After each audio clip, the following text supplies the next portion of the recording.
La diffusion vient de démarrer. Tous les participants sont en mode écoute seul. Bonjour à tous, je suis Mathieu Cartel. Vous avez rejoint le webinaire Smartis Axelatis sur le suivi des activités utilisateurs avec Axelatis. Nous allons commencer dans quelques minutes. J'ai vu qu'il y avait déjà quelques participants. Disons qu'on va commencer dans 2-3 minutes dès que tout le monde nous aura rejoint.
Bonjour à tous à nouveau, Mathieu Cartel en direct de Smartis.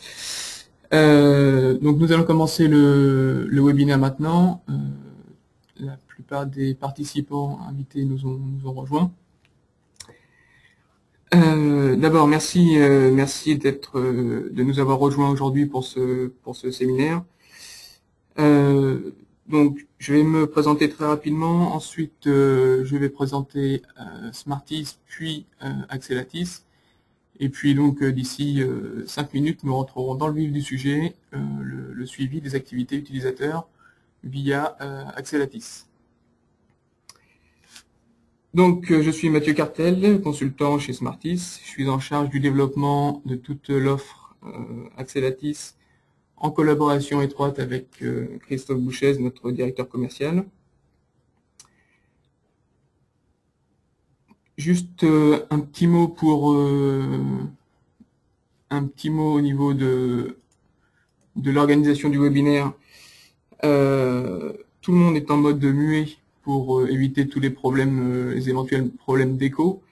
Donc si vous avez des questions, on souhaite que vous nous les posiez par la fenêtre de chat qui est sur la droite de votre écran. J'ai déjà une question.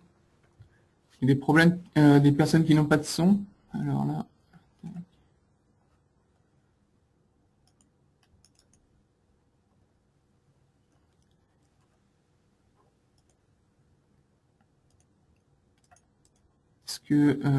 Est-ce que j'espère que tout le monde nous entend, a priori.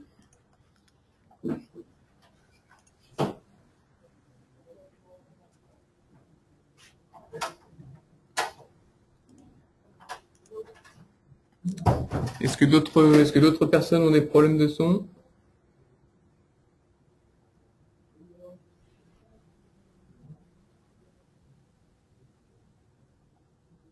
A priori non. Monsieur Lançon, est-ce que... D'accord.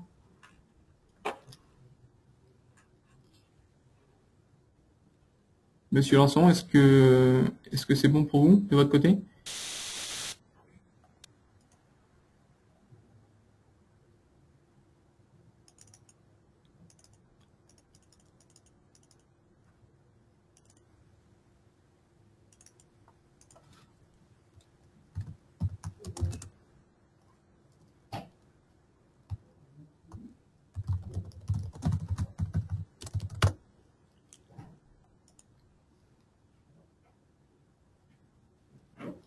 D'accord, ok. Donc apparemment c'est réglé. Oui, effectivement. Donc comme je le disais, vous êtes tous en mode muet pour éviter les problèmes d'écho.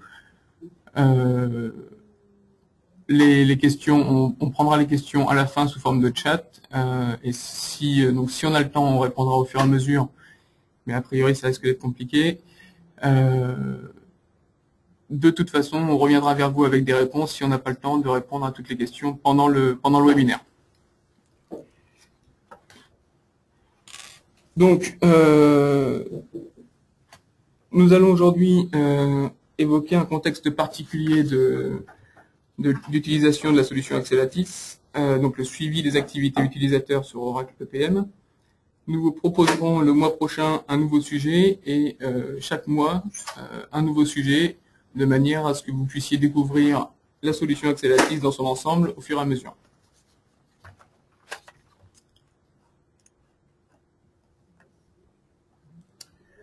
Donc l'agenda de la présentation aujourd'hui, comme je vous l'ai annoncé, une très rapide présentation de Smartis et d'Axelatis pour les personnes qui ne nous connaissent pas. Et ensuite, donc, la plus grande partie de la présentation sur le suivi des activités utilisateurs.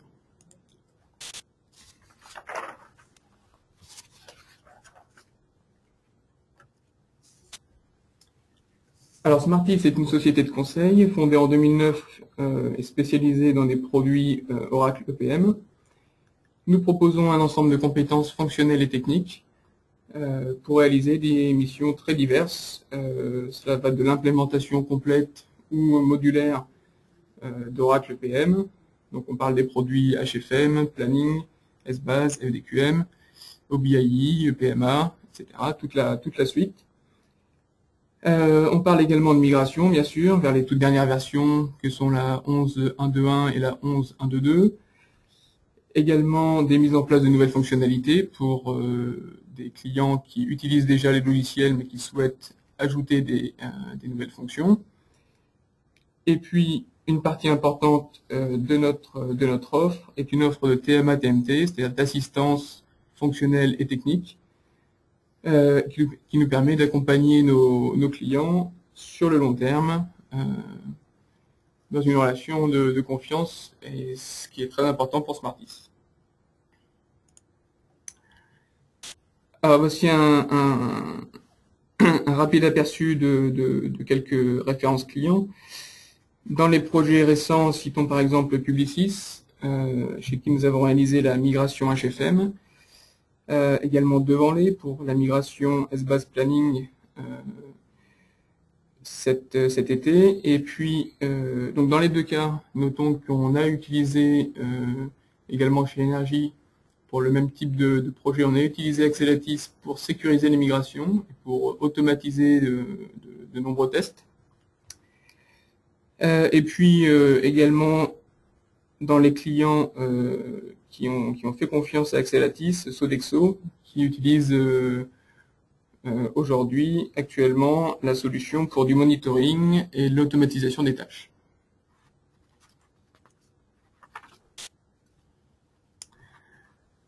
Alors, la présentation d'Axelatis. Donc, Axelatis est un éditeur de logiciels. Ça a été fondé en 2008, fin 2008, par Jonathan Berry, qui est l'ancien directeur du développement pour HFM et FDQM chez Hyperion, puis chez Oracle.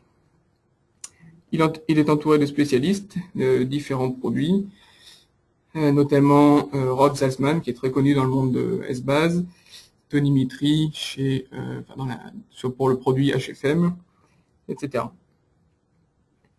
Axelatis est basé aux États-Unis et adresse l'ensemble du marché EPM Oracle par l'intermédiaire de distributeurs partenaires, et Smartis fait partie de ces distributeurs partenaires. Nous sommes donc revendeurs exclusifs de la solution en France et dans tous les pays francophones. Et vous avez un aperçu de quelques références Axelatis aux États-Unis et en Europe.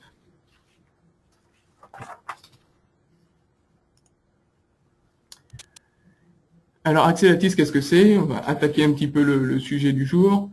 Axelatis est une solution logicielle dédiée au monitoring et à l'optimisation des solutions Oracle EPM. Alors, la solution comprend de nombreuses fonctionnalités, allant du suivi des configurations serveurs à l'optimisation des performances, en passant par l'automatisation des tâches et le fameux suivi des activités utilisateurs que nous allons voir aujourd'hui. Toutes les fonctionnalités ont pour but commun d'améliorer et de faciliter la supervision des plateformes EPM en mettant à disposition des utilisateurs non experts des informations particulièrement compliquées et difficiles à collecter et obtenir.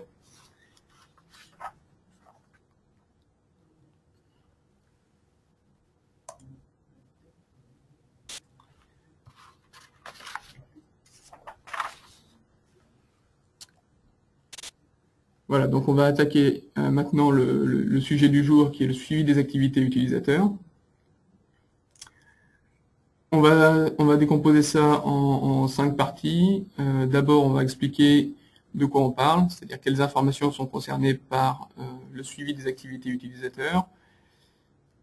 Ensuite, je ferai une petite démonstration à partir de mon serveur local pour vous expliquer dans quelles conditions est-ce qu'on peut utiliser cette fonctionnalité et en quoi elle peut être particulièrement utile.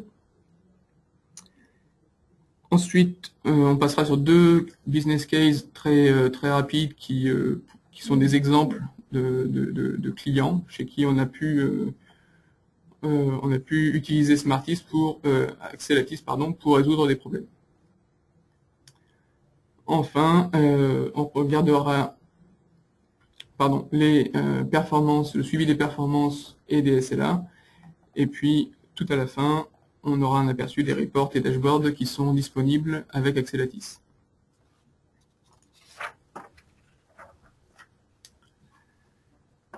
Alors, de quoi parle-t-on lorsqu'on parle de suivi des activités utilisateurs? Ou encore, qu'analyse-t-on avec Axelatis dans ce cadre? Axelatis est capable à ce jour de récupérer des informations de 2 sources différentes. D'abord en capture temps réel. Là, ça va concerner tout ce qui est activité planning, activité financial reporting et activité smart view. Donc tout ce qui se passe en temps réel va être détecté par Axelatis et collecté dans la base de données. Et puis d'un autre côté, on va également avoir la récupération des données à partir des logs. Et là, il y aura un léger différé entre le moment où l'activité a lieu et le moment où on la récupère dans la base Axelatis. Mais cela permet quand même, puisqu'on peut réduire, on peut automatiser le passage des logs HFM à la base Axelatis. On peut l'automatiser et le régler pour que ça se fasse toutes les heures ou même plus fréquemment encore. Et donc au niveau HFM, on va pouvoir récupérer toutes les tâches, tout ce qui est aujourd'hui stocké dans le task audit que tous les utilisateurs HFM ou tous les administrateurs HFM connaissent bien. Je passe maintenant à ce que l'on peut analyser.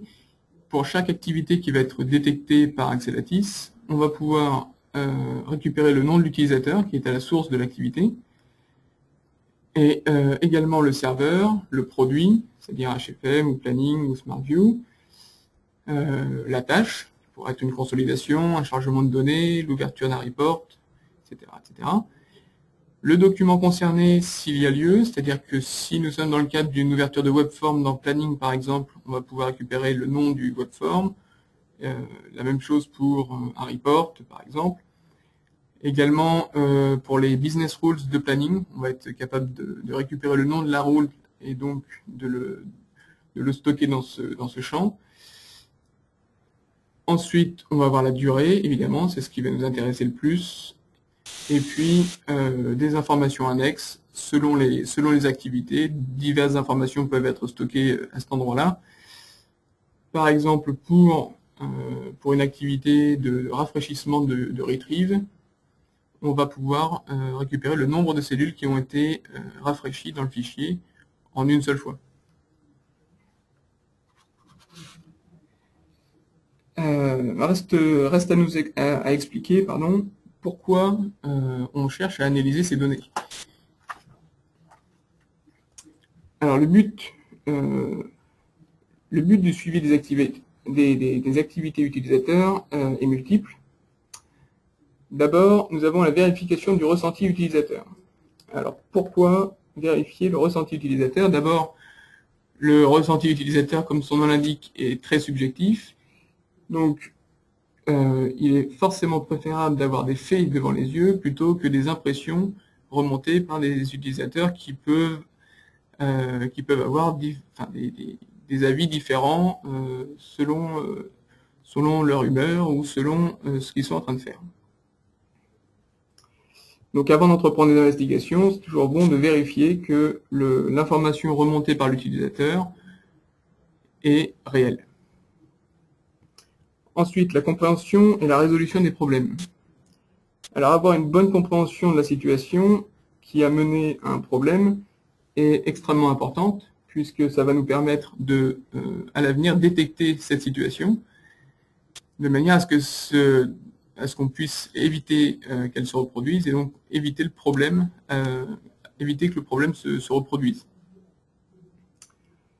On va également parler du suivi des performances, du suivi de l'utilisation des différents types de documents, pour tout ce qui est report et webform.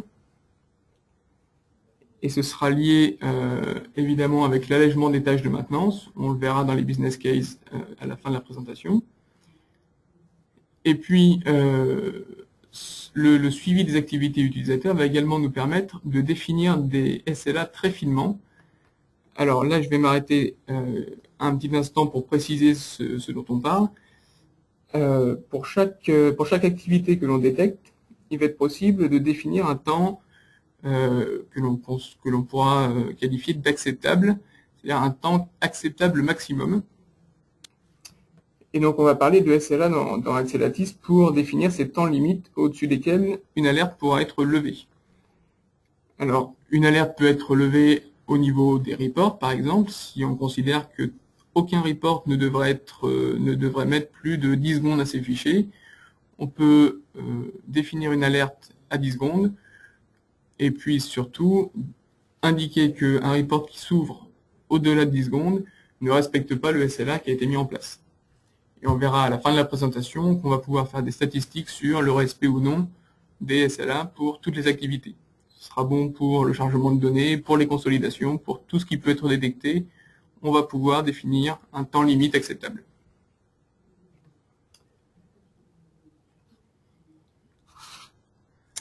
Je vais maintenant passer à la démonstration.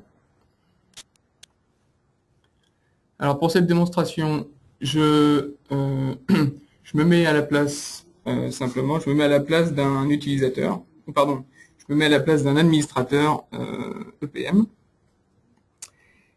Et on va dire que j'ai reçu, mardi après-midi, un mail d'un utilisateur m'indiquant que les performances des business rules étaient particulièrement mauvaises, mardi matin, et plus précisément entre 11h et 11h30. Alors, je bascule sur l'interface graphique Axelatis. Donc là, nous sommes dans le client. Et donc, je vais d'abord vérifier ce que mon utilisateur me dit. C'est-à-dire que je vais afficher les activités qui correspondent aux business rules mardi matin, donc de 10h30 à 11h30.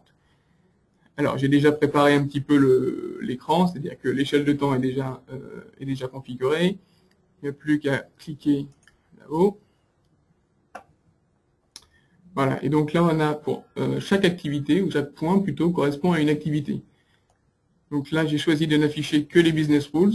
J'ai un petit filtre qui est actif qui me permet de faire ça. Et donc, on voit que chaque point correspond à l'exécution d'une business rules sur planning. Alors, quand je survole donc chaque point, on a accès aux différentes informations. On a notamment l'utilisateur, le serveur, le nom de l'application planning, combien de temps l'exécution a pris, et puis le nom de la rule, c'est-à-dire cashflow 1. Donc là, on a toutes les informations, et on voit que vers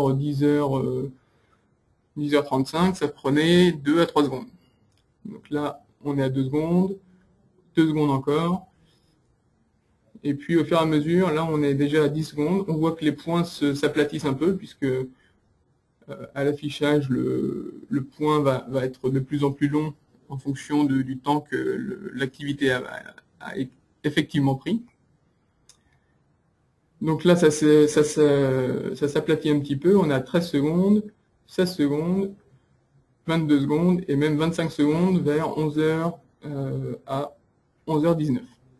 Donc là, on a déjà, je vais zoomer un petit peu pour que tout le monde voit bien, on a déjà une bonne idée de ce qui s'est passé. On a déjà presque vérifié l'affirmation de l'utilisateur. Je vais quand même afficher en bas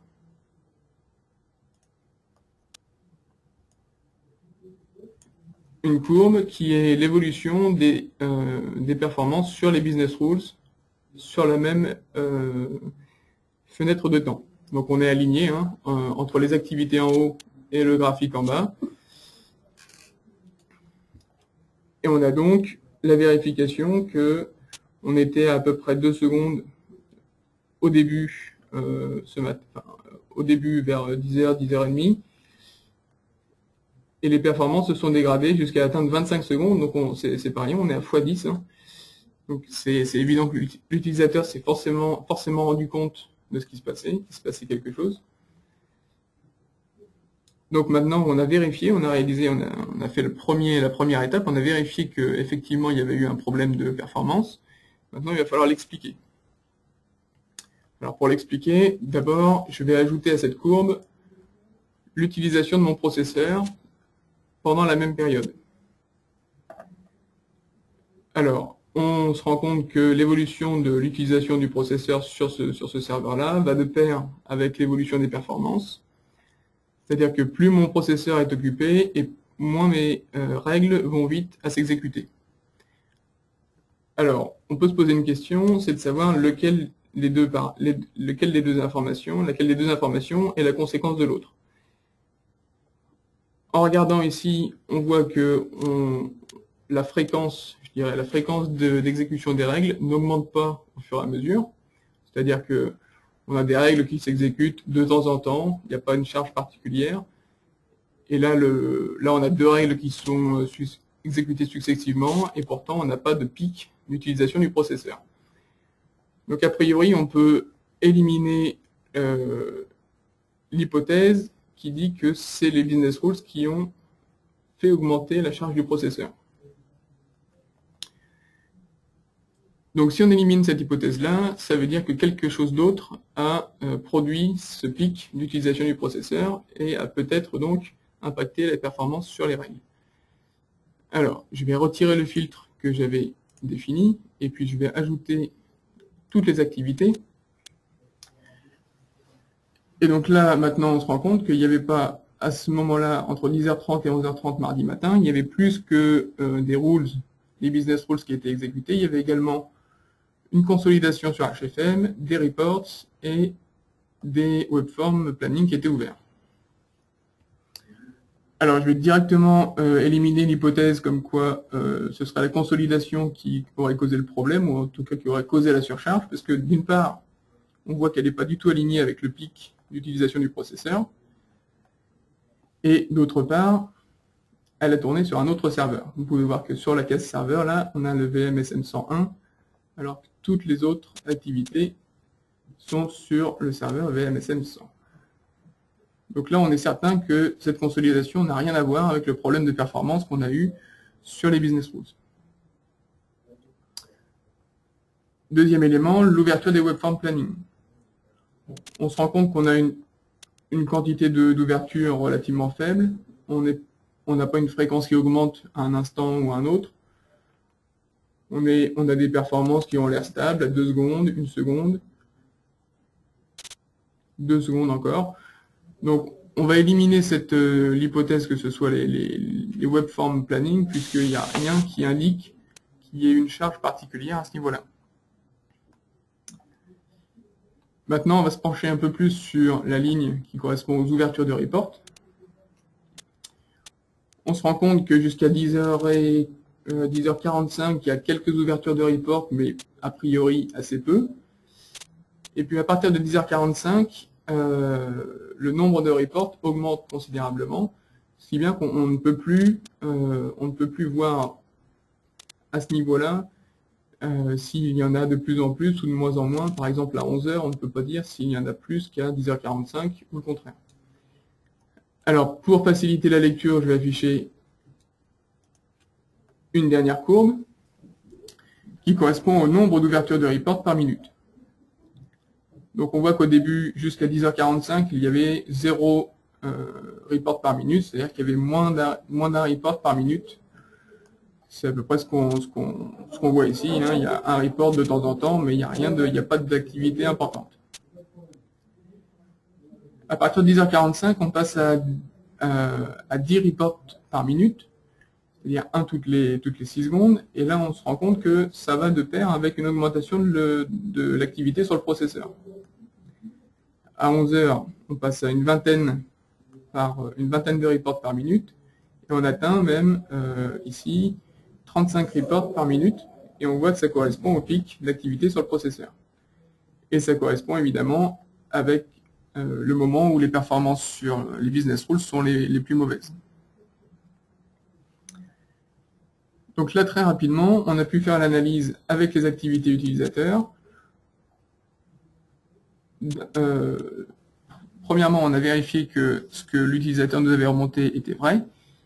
Et puis, on a pu mettre en corrélation les indicateurs avec les activités, ce qui nous permet de dire qu'effectivement, il y a eu un problème de performance. Il a été déclenché par une forte activité sur Financial Reporting. Cette forte activité a déclenché une augmentation de la charge du processeur, et cette charge la charge du processeur a impacté le temps de calcul sur les business rules. Alors la conclusion à tout ça, c'est que peut-être qu'il faut séparer, en tout cas certainement qu'il faudrait séparer les composants qui sont en concurrence sur cet environnement-là. Donc installer les composants sur des serveurs différents. Évidemment, ce n'est pas quelque chose qui peut être fait très rapidement. Donc en attendant, on va pouvoir mettre une alerte sur le nombre de reports par minute qui est exécuté.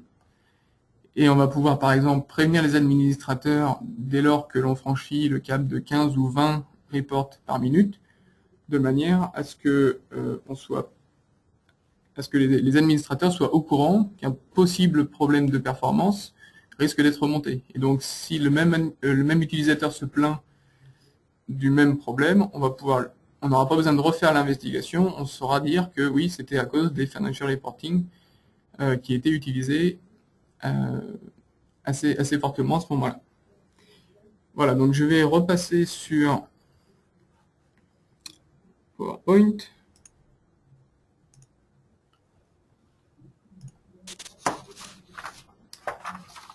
Et au niveau du temps, voilà, donc on a terminé avec la présentation, la démonstration. Simplement, il y a juste une toute petite chose que je voulais vous montrer.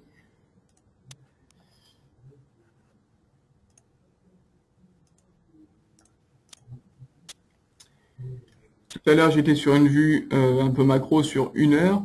Là, c'est une vue sur 3 jours des serveurs HFM. Donc là, j'ai toute l'activité HFM et planning et report sur 3 jours. Alors évidemment, ce sont des serveurs de démonstration, donc il ne se passe pas grand-chose. Mais vous pouvez noter les saisies de données, là j'ai un scan de règles, une extraction de règles, une activité SmartView, etc., etc. Un chargement de règles, un allocate. Voilà. Et puis tout à l'heure j'ai oublié de vous dire que là sur la consolidation, on peut bien sûr voir le point de vue sur lequel elle a été exécutée. Donc là on est sur Actual, 2012 et janvier. Voilà, ça c'est des informations qui sont évidemment importantes de récupérer. Je repasse donc au PowerPoint.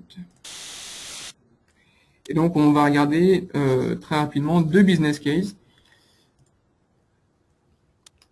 Alors le premier, c'est donc le cas où, en fait, c'est une situation où des utilisateurs de SmartView se plaignaient régulièrement de problèmes de performance. Et donc c'était très ponctuel, mais relativement récurrent. Alors l'analyse technique par les personnes de l'infrastructure n'a rien donné, si ce n'est que disons que la réponse était de dire qu'il fallait peut-être investir dans des nouveaux serveurs.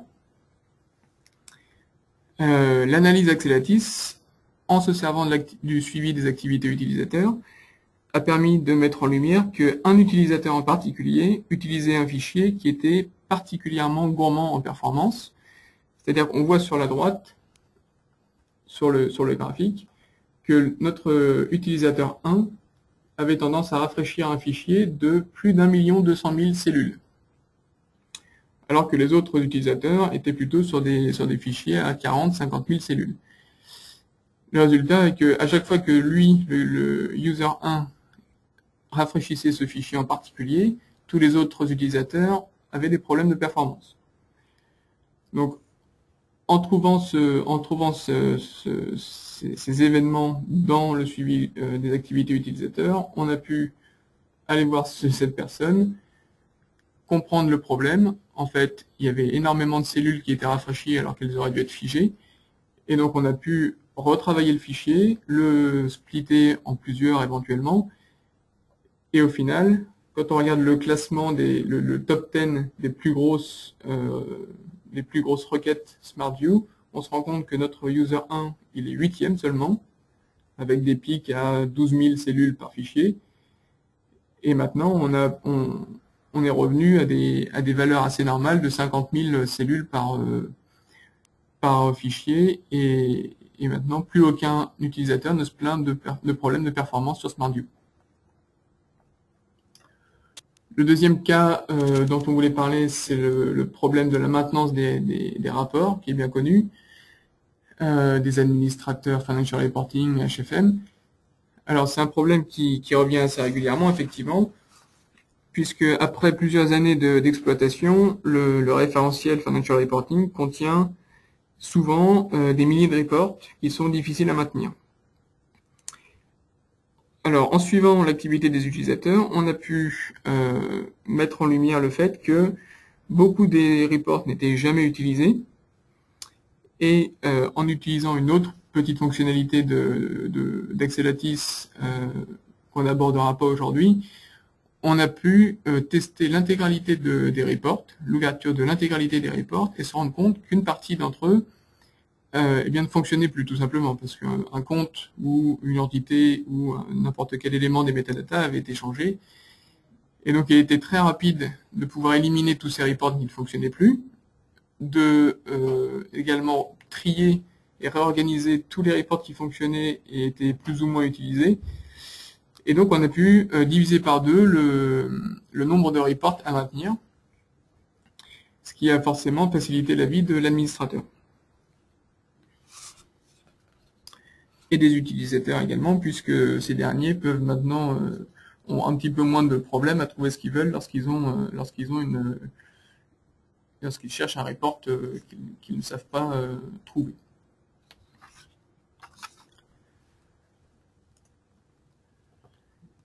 Alors la dernière partie du webinaire, on est dans les temps, on est pas mal. La dernière partie est donc consacrée au report et au dashboard. Donc là, on va être très rapide.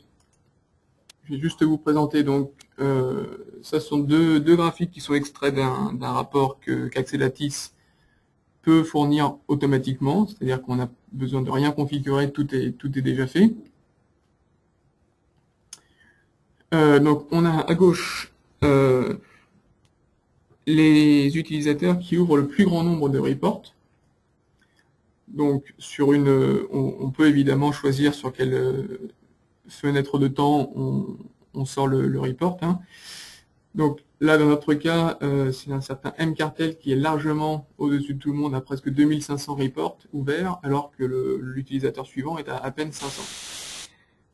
Alors, évidemment, il est ça ne suffit pas comme information pour tirer des conclusions, mais on peut quand même au moins aller voir l'utilisateur pour comprendre comment il peut comment il peut utiliser 5 fois plus de reports que ses collègues. Et puis donc sur la droite, c'est donc un des reports qui nous a servi dans un des business cases précédents. Les utilisateurs qui utilisent les requêtes les plus importantes dans SmartView, donc dans les fichiers de retrieve. Et là, on se rend compte qu'on a deux utilisateurs, on a mcartel et Ridwan, qui utilisent les 10 premières places des 10 requêtes les plus importantes. Donc là, également, si on a 500 utilisateurs et que on n'en a que 2 dans le top 10, c'est qu'il y a certainement une utilisation qui n'est pas bien faite ou bien répartie pour ces deux utilisateurs-là. Et on peut bien sûr travailler sur un top 20 ou un top 50, il n'y a aucun problème. Voilà, et la dernière vue, c'est un extract également d'un report en PDF qui est produit par Axelatis. Alors cette fois, on est sur des choses écrites et on va par exemple pouvoir classer par activité, par produit et par utilisateur aussi les activités. Donc sur la partie haute, on est sur les activités planning. Et là, on a classé par activité et par document, c'est-à-dire que on a l'ouverture du webform qui s'appelle input C1, qui a été ouvert 14 fois. On a le temps moyen en millisecondes, donc 1 seconde 4, et le temps maximum d'ouverture, 1 seconde 6, 1 seconde 7. Donc là, on se rend compte que sur la fenêtre de temps qu'on a analysée, il y a très peu d'écart entre la moyenne et le temps maximum. Donc il n'y a certainement pas eu de problème de performance au niveau des webforms planning. Et pareil donc sur input C1, C5, C4, C3, etc. Là on a une business rules. La business rule donc, qui s'appelle cashflow 1, c'est celle que l'on a analysée tout à l'heure dans les activités utilisateurs. Elle a tourné 17 fois, en moyenne en 10 secondes, mais jusqu'à 25 secondes, c'est ce qu'on a observé tout à l'heure dans les activités. Et puis de la même chose au niveau des reports, là j'ai coupé, mais il y a tout le référentiel peut être listé, avec le nombre d'ouvertures, le temps moyen, le temps maximum.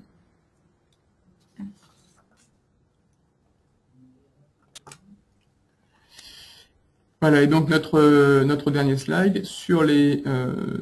alors là, ce qu'on voit, c'est un dashboard, c'est donc un tableau de bord qui est configurable au sein du client Axelatis.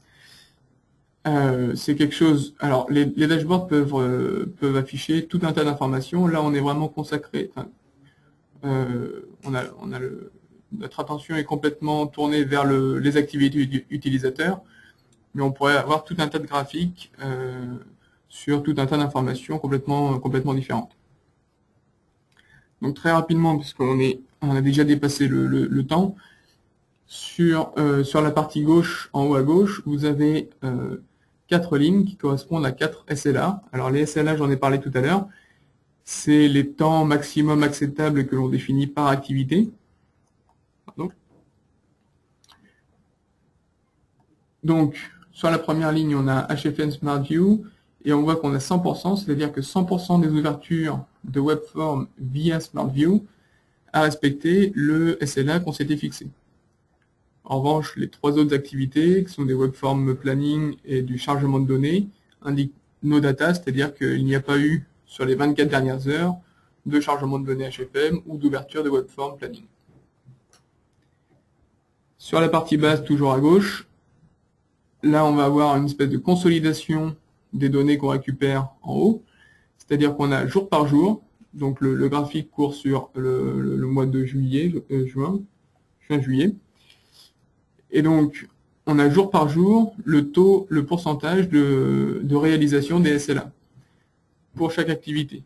Donc par exemple pour le chargement de données HFM, qui est la courbe verte, on se rend compte qu'on est de mieux en mieux au fur et à mesure du mois de juillet. On atteint même un très bon pourcentage de réalisation du SLA le 7 juillet.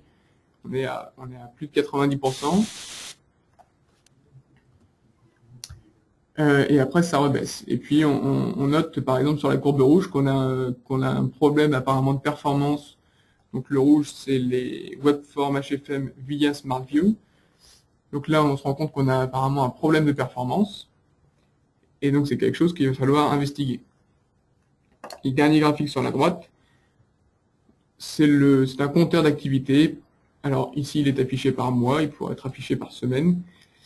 Un compteur d'activité, donc nombre d'ouvertures de webform, nombre d'ouvertures de report, etc., etc. Et quand même, là, il y a quelque chose d'intéressant, c'est qu'on se rend compte que sur le mois d'août, la barre rouge qui correspond à la courbe rouge ici aussi, c'est donc l'ouverture des webforms via SmartView. On se rend compte qu'il y a un grand nombre d'ouvertures de webforms. Et donc peut-être que ça peut expliquer, il faudra investiguer évidemment beaucoup plus, mais ça pourrait expliquer le fait qu'on ait beaucoup moins de réalisation du SLA. Ou alors, ça peut aussi dire que c'est encore plus grave puisqu'on a eu plus d'ouvertures et on a donc eu encore plus d'ouvertures qui n'étaient pas dans les clous. Voilà, donc on a vu le suivi on a vu beaucoup de choses, hein. On a vu le suivi des activités dans l'interface Axelatis, on a vu les dashboards, on a vu les reports en PDF que l'on peut produire automatiquement. On a donc fait le tour du suivi des activités utilisateurs dans Axelatis. Je vais rapidement regarder s'il y a des questions. Alors, il y a plusieurs questions. Est-ce qu'il y a quelque chose de rapide? Il n'y a rien de très rapide. On va... Ok. Alors, je viens d'avoir une question là. Alors, j'ai une question sur les ressources que requiert Axelatis. Axelatis, donc c'est un agent qu'on installe sur les serveurs de la plateforme EPM. C'est très peu gourmand, en fait, c'est un petit service qui ne prend que quelques mégas de RAM à l'exécution, et il y a très peu il n'y a aucun même impact sur les performances des serveurs.